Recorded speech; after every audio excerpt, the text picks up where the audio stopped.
There was a square in the village of Ashfeld where the wind came down off the ridge every winter and did not stop until the ground thawed.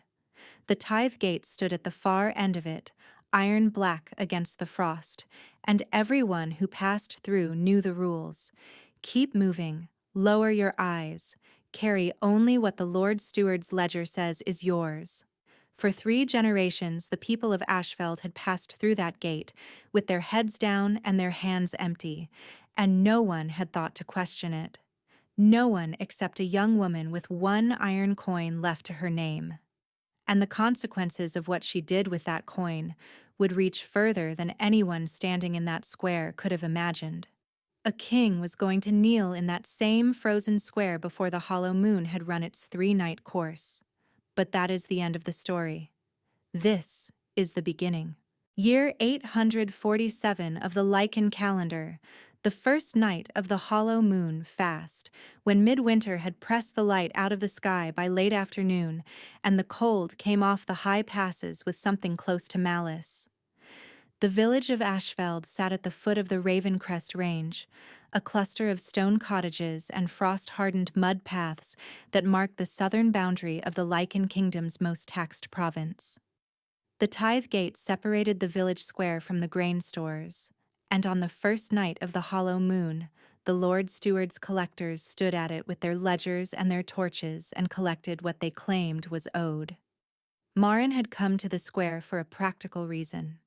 She had 3 small bundles of dried yarrow and a stoppered vial of rendered tallow, earned over 4 days of assisting the old healer Petra with a difficult birth at the far end of the valley.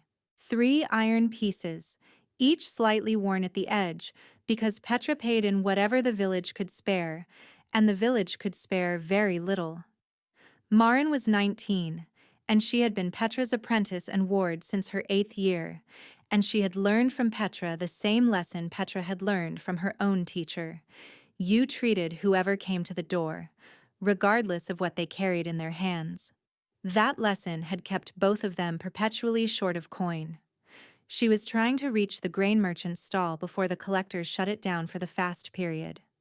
3 nights of the hollow moon meant 3 nights of restricted trade, meant Petra's larder would need to carry them both through to the 4th morning, and what was in Petra's larder right now was dried black bread, a heel of salted pork, and the herbs they needed too badly to eat. The square was crowded in the way of cold places where people hurry and do not stop, breath fogging in short bursts, boots loud on the packed ground. Marin kept her shawl pulled across her face and moved along the wall side, away from the collectors. She almost walked past him. He was seated on the low stone step outside the gate's eastern post, folded into a patched traveling cloak so old the wool had gone smooth at the shoulders. His hood was pulled forward, and his hands were bare where they rested on his knees, the knuckles roughened and reddened from cold. A wooden bowl sat in front of him on the step. It was empty. It had been empty for a while by the look of it, because the few dry leaves that had drifted into it had frozen there. 3 collectors stood at the gate not 5 steps away. Not one of them looked at him. Marin stopped. She had learned to read cold the way Petra had taught her to read a patient's breathing, the blue at the nail beds, the particular stiffness in the shoulders that meant the body had stopped trying to generate warmth from shivering and had moved into something quieter and more dangerous. This man's hands had that stiffness. The people moving through the square stepped around him without slowing, the way water parts around a stone it has already decided not to notice. She reached into her sash. 3 coins, the bread, the pork, whatever Petra's larder lacked. 3 coins and 3 nights before the merchants opened again. She took out one, the last of them, as it happened, because the other 2 were spoken for, and she had not let herself count on keeping the 3rd from the moment she saw his hands. She crossed to him and set the coin in the bowl. The iron rang once against the wood, a small, clear sound in the cold air. He went very still. She had already turned back toward the merchant stalls when his head lifted, and she did not see it. But she felt a change in the air behind her, a shift in the density of something, as though the square had briefly reoriented itself without asking permission. She told herself it was the wind coming off the ridge and kept walking. If she had looked back, she would have seen the hood fall slightly, enough to reveal a jaw that carried an old scar along the lower left edge, and eyes that were suddenly very focused on the back of her retreating shawl. She would have seen his hand close over the coin with a care that had nothing to do with its value. She would have seen the slight flare at his nostrils, the brief, involuntary arrest of breath. The way a man looks when something has happened to him that he was not prepared for and does not yet have language to explain. She did not look back. She bought what the merchant had left to sell, which was not much, tucked the paper-wrapped bundle under her arm, and walked home through the dark. If you are the kind of person who watches quietly and wants to know how a story like this one ends before you decide whether to stay, consider leaving a thought below. Stories about the people the collectors step over are worth keeping track of. Now stay, because this one has a long way to go, and every step of it matters. Petra was awake when Marin arrived, seated at the hearthside with her mending and a tallow candle that was doing its best. She was a small, dense woman in her late 60s, with white hair wound tight against her skull and hands that had delivered half the children in Ashfeld over 4 decades. She looked at what Marin carried and then looked at Marin's face. "You gave one away," Petra said. Not an accusation, a statement, patient and precise, the way she named symptoms. Man at the tithe gate. The collectors weren't looking at him. Marin set down her bundle and unwound her shawl. His hands were going blue. Petra was quiet for a moment, feeding the mending through her fingers. "On the first night of the hollow moon fast," she said, and there was something in her voice that sounded less like commentary and more like retrieval, like a woman pulling a very old book off a shelf to check a reference. "My grandmother told me once that one of the old kings used to go out during the hollow moon in rough clothes to see which of his people would choose to give when they were already empty." Marin sat down across from her. Old kings are old kings. That man's hands were blue. "Yes," Petra said. "I know." She set the mending aside. 3 nights, then. "We've done more with less." They had. Marin did not say so. She warmed her own hands at the fire and watched the candle and told herself the peculiar feeling in the base of her chest, the one that had started when the coin hit the bowl, was nothing more than cold and hunger.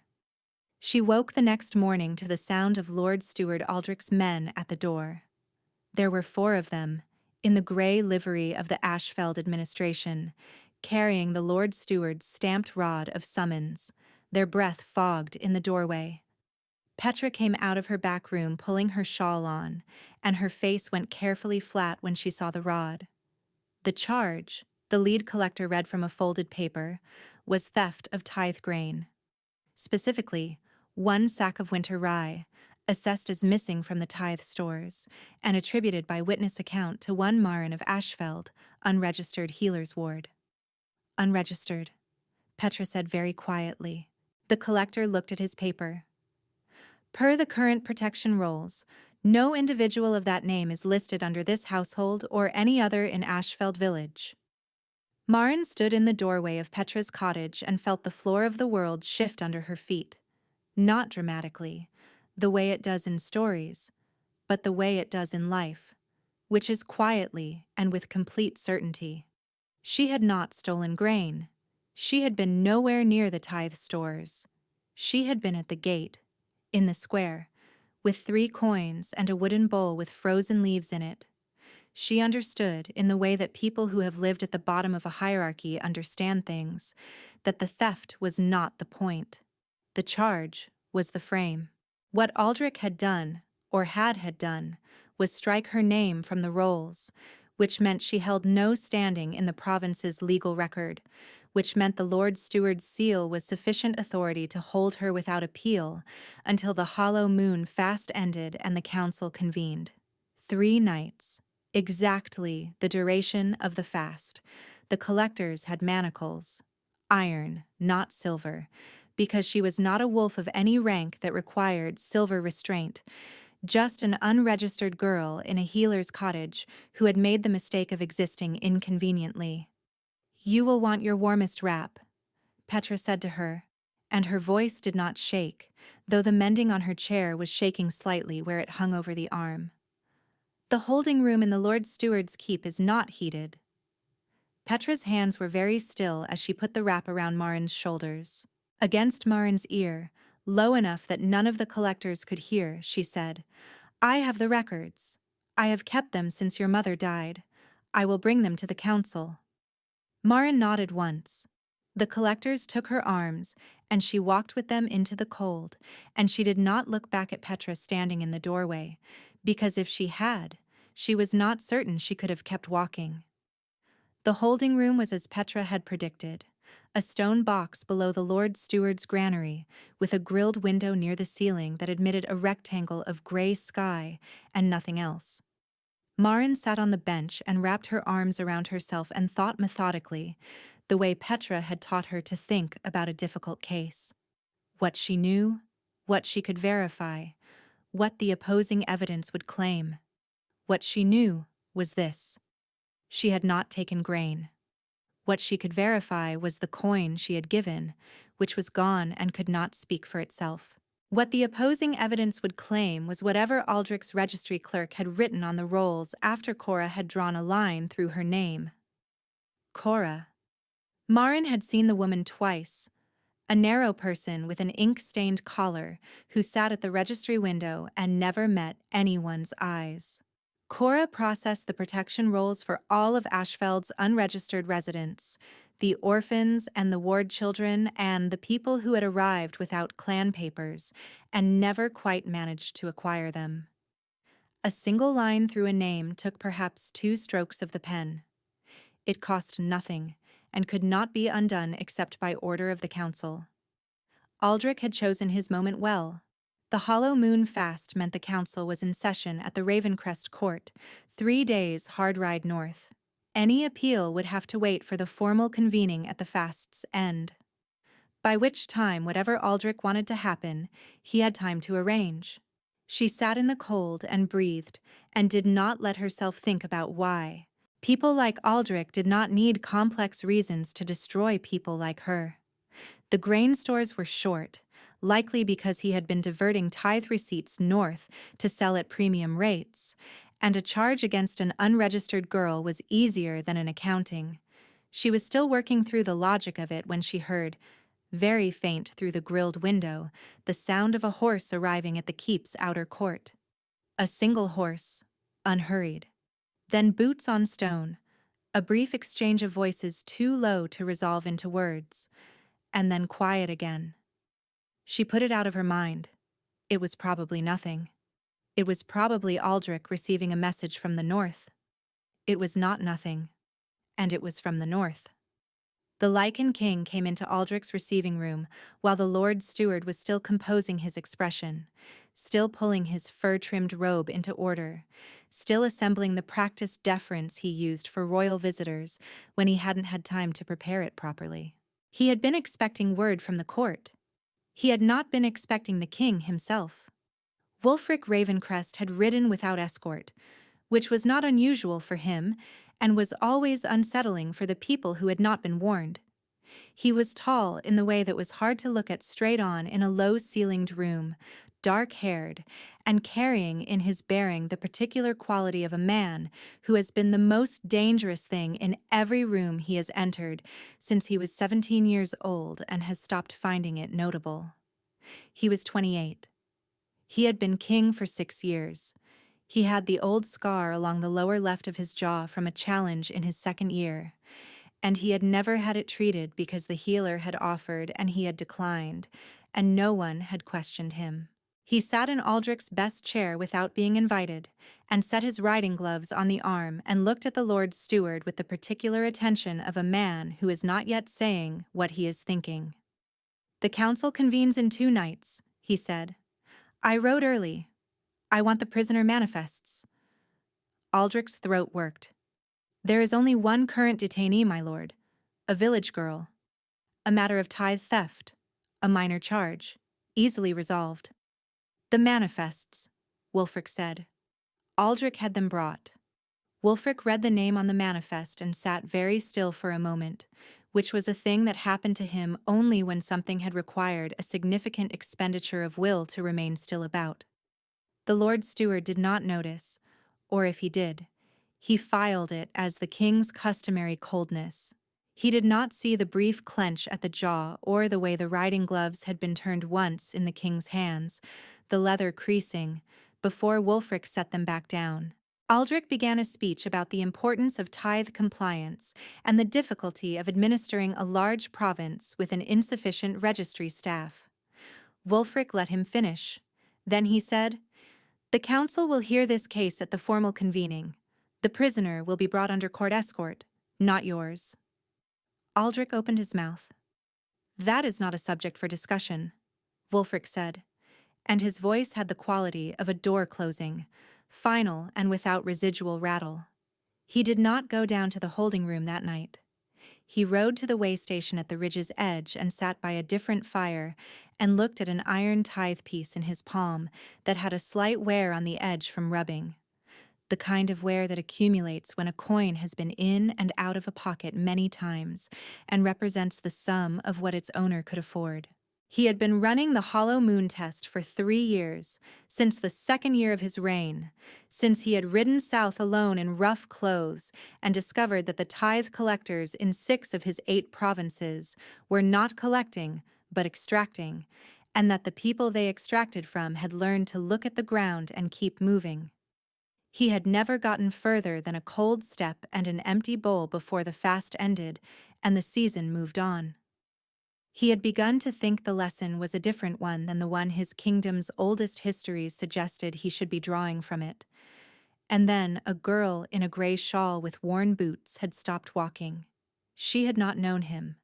That was the point, and also the thing that made the coin feel heavier than iron.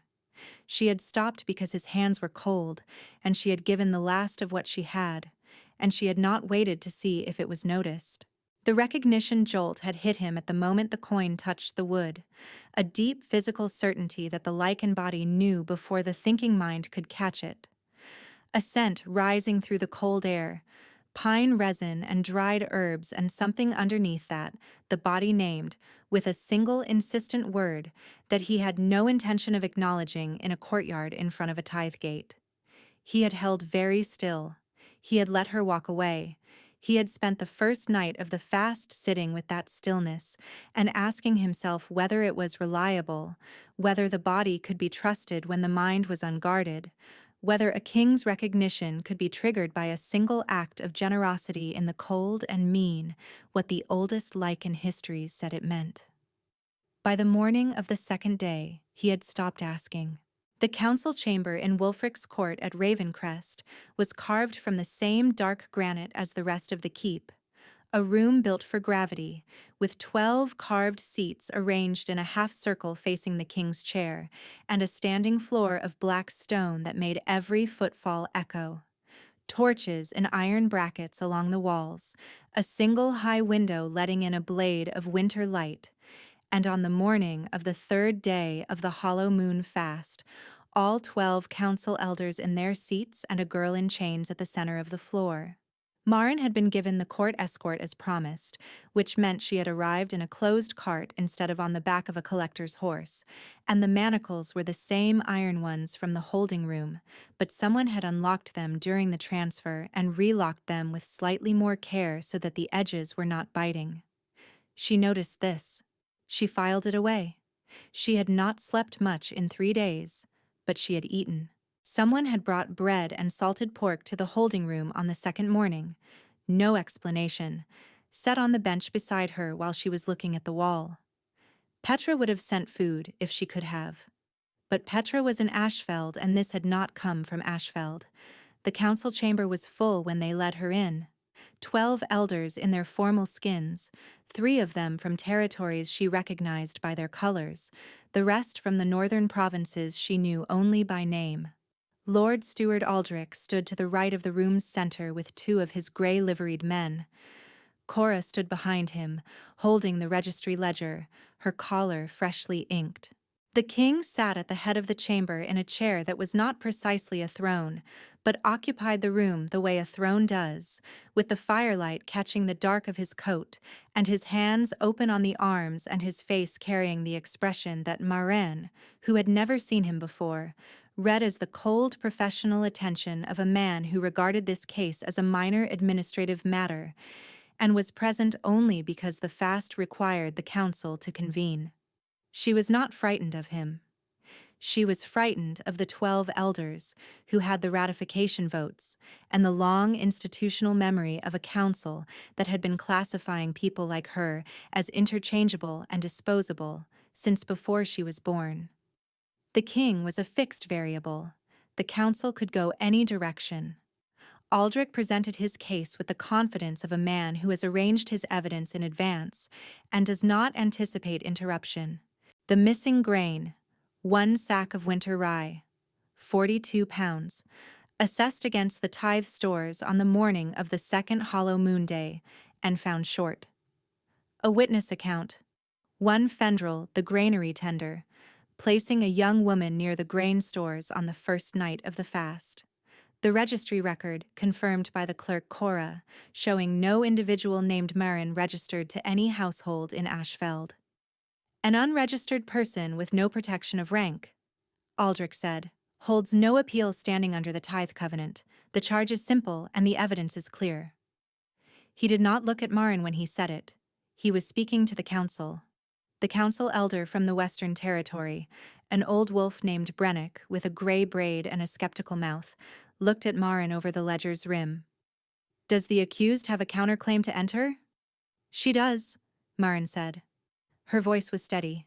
She had not expected it to be, entirely, but Petra had spent 11 years teaching her that the person in the room who speaks from what they actually know is the only person worth listening to, and she knew what she knew.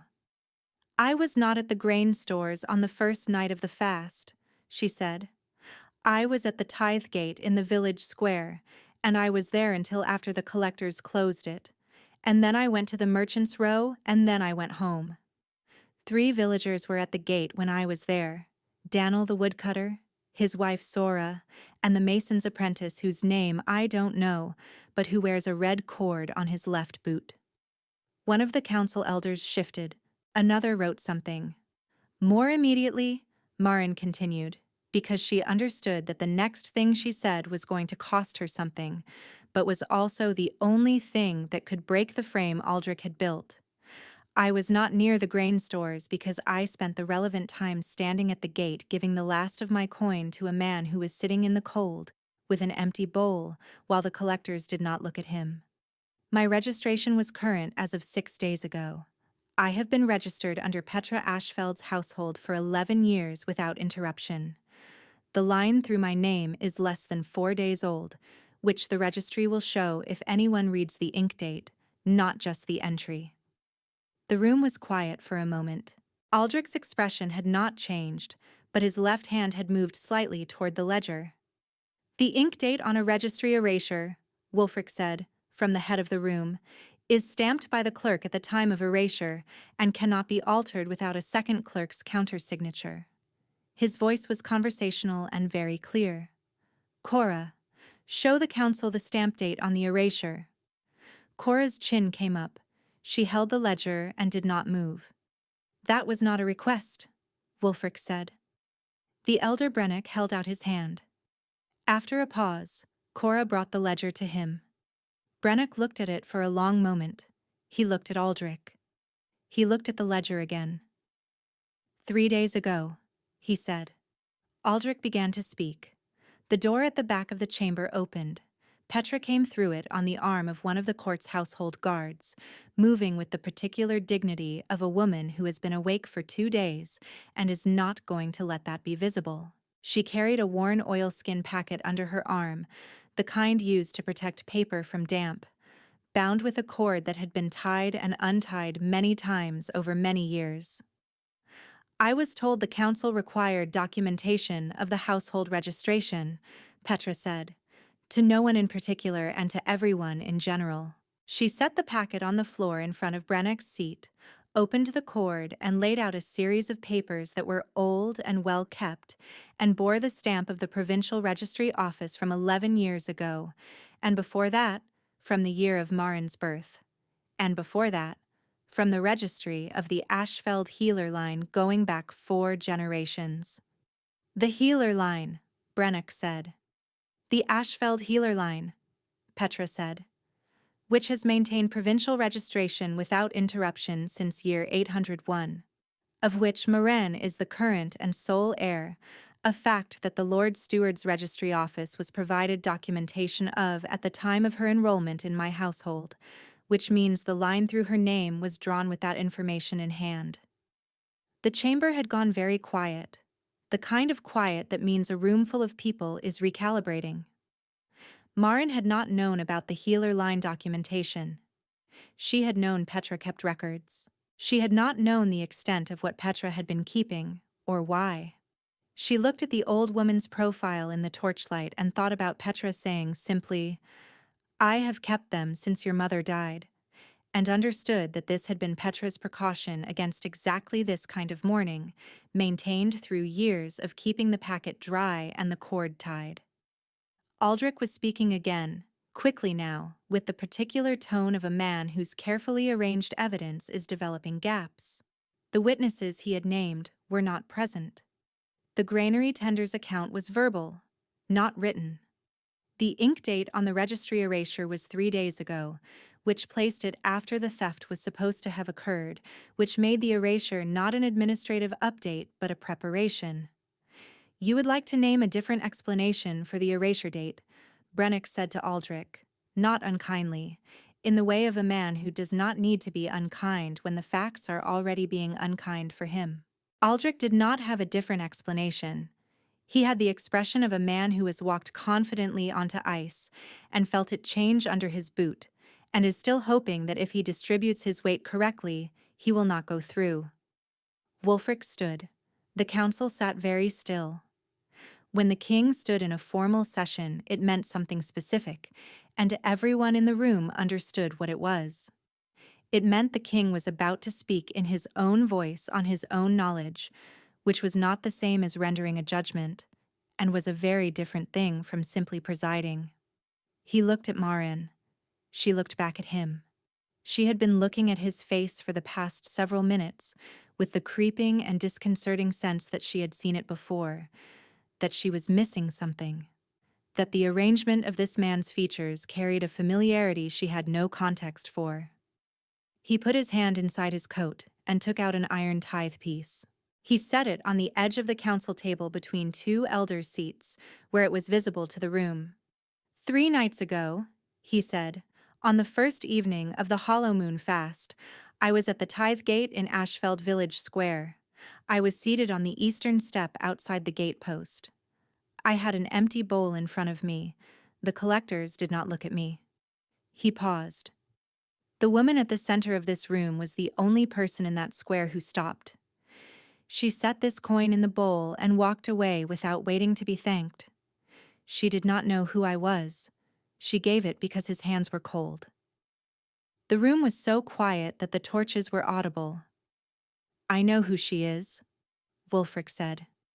"She is Marin of the Ashfeld Healer line, whose name was erased from the protection rolls after a king who was supposed to be testing the character of his province met the one person who passed without knowing it was a test. I know who she is because the Lycan bond does not consult its timing with administrative convenience, and it confirmed itself the moment that coin touched the bowl." He picked it up and looked at it. "I have been carrying it for 3 days. I intend to keep it." He looked at the 12 elders. "I am naming her my mate before this council. I am asking for the ratification vote required by the Covenant of the Hollow Moon, which states that a king's recognition made during the fast and witnessed by the full council must be ratified by majority before the fast's end. We have 4 hours until dawn." He sat down. "I suggest we use them." The room erupted into the kind of noise that formal chambers try to prevent and cannot always manage. Several elders spoke simultaneously. Aldrich, who had gone the particular gray of a man who has understood that the ice has gone and is now trying to identify which way the current runs, began to move toward the chamber's side door. One of the court's household guards stepped into the doorway before he reached it. Not roughly, simply present. Brennick held up his hand and the room quieted by degrees. He looked at Wulfric for a long moment with the look of a man running through a very long mental ledger and arriving at a conclusion he had not expected. He looked at Maren. He looked at the papers Petra had laid on the floor. The healer line is a protected bloodline under the Old Covenant, he said, to the council rather than to Wulfric. If the documentation holds, and I am looking at it, and it appears to hold, the erasure was not merely falsification. It was an attack on a protected line, carried out under color of the Lord Steward's authority, for the purpose of enabling a false charge. Cora, by the door, was the color of old wax. Cora, Brennick said, you will surrender the registry ledger and the stamp to the council's secretary. Your appointment is suspended pending review. He looked at Aldrich. As for the Lord Steward, the vote took less than an hour. 11 of the 12 council elders cast for ratification. The 12th abstained on grounds of unfamiliarity with the claimant, which Brennick noted in the record as a minority abstention under the Hollow Moon Covenant's article on expedited recognition, which required only majority, not unanimous agreement. The covenant had been written by people who understood that the body's recognition did not wait for everyone to feel comfortable. Aldrich was stripped of the Lord Steward's seal in the same chamber where he had presented his arranged evidence, in front of the same 12 elders he had expected to ratify his accounting of a stolen sack of grain. Wulfric named his sentence in 2 sentences: exile from the province with the clothes he stood in, and no seal, no stipend, no household property beyond what could be carried in 2 hands. Into the winter wastes, north by the old road, with a single guard to see him as far as the border and no further. The guard was instructed to see that he left and to return without him. Cora lost her post without the exile, because she had acted under Aldrich's direct instruction, and the council's review would determine whether she had understood the full scope of what she was facilitating. Brennick said this with the tone of a man who found the distinction meaningful, and Maren, who was standing in the center of the chamber with the manacles finally and officially unlocked and lying on the stone floor at her feet, thought that Brennick might have learned a great deal about the difference between the person holding the pen and the person who gave the order. Wulfric came down from the king's chair. He crossed the black stone floor toward her, and the room watched him do it. The 12 elders and the household guards and Petra, who had found a chair against the wall and was sitting in it with her oilskin packet on her knees and an expression of intense, controlled attention. He stopped in front of Maren. He was much taller than she had understood from 3 days of looking at a hooded figure in a patched cloak, and the scar on his jaw was visible now in the torchlight, and his eyes were the particular amber gray of the sky just before snow. He opened his hand. The iron coin was in his palm. I owe you this, he said. She looked at it. You don't, she said. I gave it. He was quiet for a moment, and in the space of that moment something shifted in his face. Not dramatically, not the way masks fall in stories, but the way a door opens when someone inside has finally decided to stop holding it shut. Yes, he said. You did. He closed his hand over the coin, and then he did something that no one in the chamber had been expecting, though perhaps they should have, because the Hollow Moon Covenant was older than any of them, and its language had always been very clear on what a king's recognition before the full council required of him. He went to one knee on the black stone floor. The chamber held its breath. The bond ignited with his knee on the ground, a silver light rising under the skin of his hands and hers simultaneously. Not the pale silver of cold metal, but something warmer, a deep, warm luminescence moving through the veins of the wrist and up the forearm, visible to everyone in the room and clearly involuntary, clearly not a performance. Clearly the body's confirmation running on its own authority, regardless of whether the room was ready. Marin felt it the way you feel the first real warmth after a long cold. Not as heat, exactly, but as the sudden absence of something you had been compensating against for so long that you had stopped noticing the effort. A slow, deep recognition, moving upward from somewhere below language. She looked down at his bent head and the old scar and the coin still in his closed hand, and thought, with absolute clarity, that she had known on the morning of the second day, sitting on the bench in the cold holding room eating bread that had no explanation, that something was keeping a different kind of accounting than the one in Aldrich's ledger.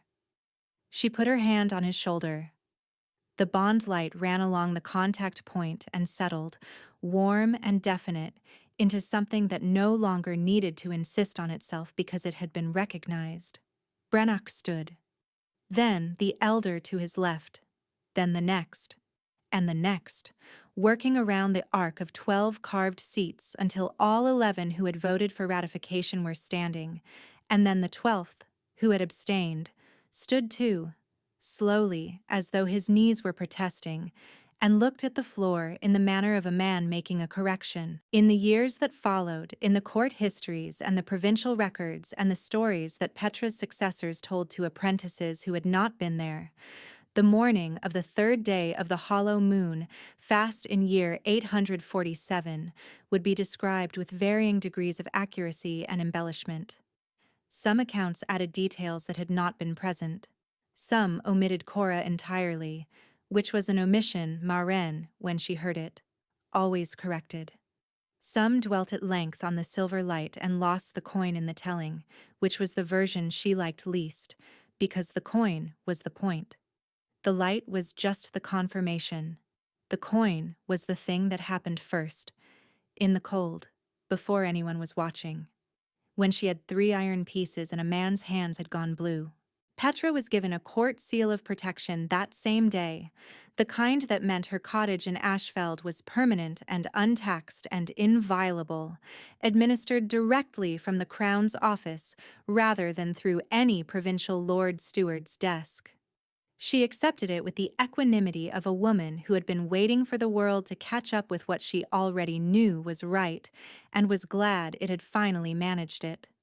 She was back in her cottage within the week, the seal pinned above the door in a small iron frame, her larder restocked by the court's provisioner at Wulfric's specific instruction. The Healer Line's registration was restored to the provincial rolls with a notation in Brannock's own hand, and the erasure was documented as a falsification of record, which was what it had been. The village of Ashfeld got a new Lord Steward in the spring, a woman from the Eastern Province, who had administered 3 villages without a tithe complaint in 8 years. She arrived with an audit team. The audit took 3 weeks. Several things came to light. The grain stores, when fully accounted, were considerably larger than the public ledgers had suggested, and the surplus was redistributed as a reduction in the following year's tithe assessment, which was the most practical form of justice available, and satisfied the village more thoroughly than any ceremony would have. On the first morning of the 4th day, when the hollow moon fast had officially ended, and the keep's great hall was full of the kind of noise that follows a long, cold, tense period coming to a close, Marin slipped out through the side door that led to the outer court. The court was still dark. The sky had the particular blue of the hour before dawn, not quite night and not yet day, and the frost on the stones caught what light there was and held it. She had her shawl and her boots, and she stood in the middle of the court and looked at the gate on the far wall, which was a different gate than the one in Ashfeld, but was still a gate, still iron, still carrying the quiet gravity of a threshold. She heard him behind her before she heard his footsteps, which was the Lycan bond's continued insistence on making itself useful. He came and stood beside her. Not in front of her, not behind her. Beside, he was in the same dark coat he had worn in the chamber, without the riding gloves, and his hands were bare in the cold. She looked at his hands. He opened his right one. The coin was there, the worn iron tithe piece with the slight wear on the edge, sitting in his palm in the early blue of the morning. "Still carrying it," she said. "Yes," he said. She reached out and put 2 fingers against it, and felt the bond's warmth run through the contact, easy and unhurried, the way a fire feels when you have been standing near it for long enough that the warmth is no longer a surprise, but simply the temperature of where you are. Petra's lamp was lit in the window of her cottage in Ashfeld, 4 hours' ride south, and it would be lit again tomorrow and the morning after that. The Healer Line seal was above the door. The records were in the oilskin packet on the shelf where they had always been, because Petra kept things that mattered in places that did not flood and did not burn, and were always exactly where you expected them to be. The cold came off the ridge in the way it did, without apology, and Maren stood in it with her hand open at her side and the king's shoulder 2 inches from hers and the sky beginning, at the very edge, to lighten. His hand closed around hers, warm and unhurried, the coin between them. She did not pull away.